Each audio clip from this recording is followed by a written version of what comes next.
जय श्री राधे। आप सभी को शारदीय नवरात्रि की हार्दिक शुभकामनाएं। नवरात्रि के पूरे 9 दिनों तक माँ दुर्गा के भक्त माँ दुर्गा के अलग अलग स्वरूप की पूजा करते हैं और माता दुर्गा का आशीर्वाद प्राप्त करते हैं। हर घरों में इन दिनों में माँ दुर्गा की पूजा की जाती है। तो आज की वीडियो में दोस्तों जानेंगे कि साल 2023 में शारदीय नवरात्रि कब शुरू होंगे, कब समाप्त होंगे, कलश स्थापना का शुभ मुहूर्त क्या रहेगा, अष्टमी और नवमी तिथि कब से कब तक रहेगी, कलश विसर्जन कब किया जाएगा, नवरात्रि व्रत का पारना कब किया जाएगा।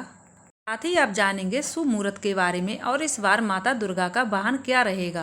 तो आइए दोस्तों वीडियो शुरू करते हैं। वीडियो शुरू करने से पहले अगर आपको मेरी वीडियो पसंद आए तो वीडियो को लाइक करके चैनल को सब्सक्राइब जरूर कर दीजिएगा।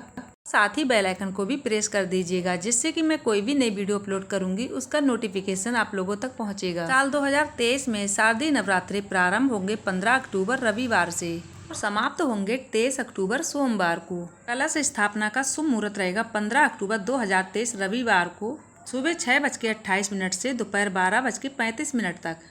अभिजीत मुहूर्त रहेगा सुबह 11:49 से 12:35 तक। इसी समय पर आपको घट स्थापना करना चाहिए। घट स्थापना हमेशा शुभ मुहूर्त में ही करना चाहिए। 15 अक्टूबर को दिन रविवार रहेगा और इस दिन माँ शैलपुत्री की पूजा की जाती है। नवरात्रि का दूसरा दिन रहेगा सोमवार और इस दिन माँ ब्रह्मचारिणी की पूजा की जाती है। नवरात्रि का तीसरा दिन रहेगा 17 अक्टूबर 2023 मंगलवार और इस दिन माँ चंद्रघंटा की पूजा की जाती है और इस दिन तृतीया तिथि भी रहेगी। नवरात्रि का चौथा दिन होगा 18 अक्टूबर बुधवार और इस दिन माँ कुष्मांडा की पूजा की जाती है। इस दिन चतुर्थी रहेगी। नवरात्रि का 5वां दिन यानी कि पंचमी तिथि रहेगी 19 अक्टूबर और इस दिन गुरुवार होगा और इस दिन माँ स्कंद माता की पूजा की जाएगी। और नवरात्रि का 6वां दिन 20 अक्टूबर शुक्रवार को और इस दिन माँ कात्यायनी की पूजा की जाएगी।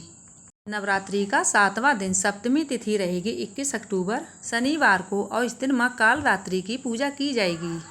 अष्टमी तिथि यानी कि नवरात्रि का 8वां दिन रहेगा 22 अक्टूबर रविवार को और इस दिन माँ महागौरी की पूजा की जाएगी। नवमी तिथि यानी कि 9वां दिन रहेगा 23 अक्टूबर सोमवार को और इस दिन माँ सिद्धिदात्री की पूजा की जाएगी। अगर देखा जाए तो 10वीं तिथि के दिन ही नवरात्रि व्रत का पारना करना चाहिए, लेकिन अधिकतर लोग 9वीं तिथि के दिन ही नवरात्रि व्रत का पारना कर लेते हैं। 10वीं तिथि रहेगी 24 अक्टूबर मंगलवार को और इसी दिन माँ दुर्गा की प्रतिमा का विसर्जन यानी कि कलश विसर्जन किया जाएगा और इसी दिन दशहरा का पर्व भी मनाया जाएगा। वैसे तो माँ दुर्गा शेर की सवारी करती हैं, लेकिन नवरात्रि के दिनों में माँ दुर्गा धरती पर आती हैं तब उनकी सवारी बदल जाती है। माँ दुर्गे के आगमन की सवारी नवरात्रि के प्रारंभ वाले यानी के पहले दिन पर निर्भर करती है और उसी दिन के आधार पर उनकी सवारी तय होती है और जिस दिन माँ दुर्गा विदा होती हैं उस दिन के आधार पर उनकी सवारी तय होती है। साल 2023 में शारदीय नवरात्रि प्रारंभ हो रहे हैं रविवार से, इसीलिए माँ दुर्गा की हाथी की सवारी रहेगी। जब हाथी पे सवार होकर माँ दुर्गा आती हैं तो उस बार अधिक वर्षा होती है और अच्छी खेती होती है। अगर मंगलवार या शनिवार को नवरात्रि का समापन होता है तो माँ दुर्गा मुर्गे पर सवार होकर जाती हैं और ऐसा होने से दुख और कष्ट बढ़ सकते हैं। इसीलिए सब किसी को नवरात्रि के व्रत जरूर रखना चाहिए। पूरे 9 दिनों के व्रत रखना हर किसी के लिए संभव नहीं होते हैं, तो ऐसे में आगे पीछे के व्रत रखकर माँ दुर्गा के अलग अलग स्वरूप की 9 दिनों तक पूजा करना चाहिए। 15 अक्टूबर से शारदीय नवरात्रि का प्रारंभ होगा और इसी दिन आपको व्रत रखना है। इसी दिन ही आपको कलश स्थापना करना है। तो जो लोग 2 दिन का व्रत रखेंगे, एक रविवार से दूसरा रविवार, पहला व्रत है 15 अक्टूबर, दूसरा व्रत है 22 अक्टूबर। तो उम्मीद करती हूँ आप सभी माता रानी को प्रसन्न करने के लिए नवरात्रि का व्रत जरूर रखेंगे।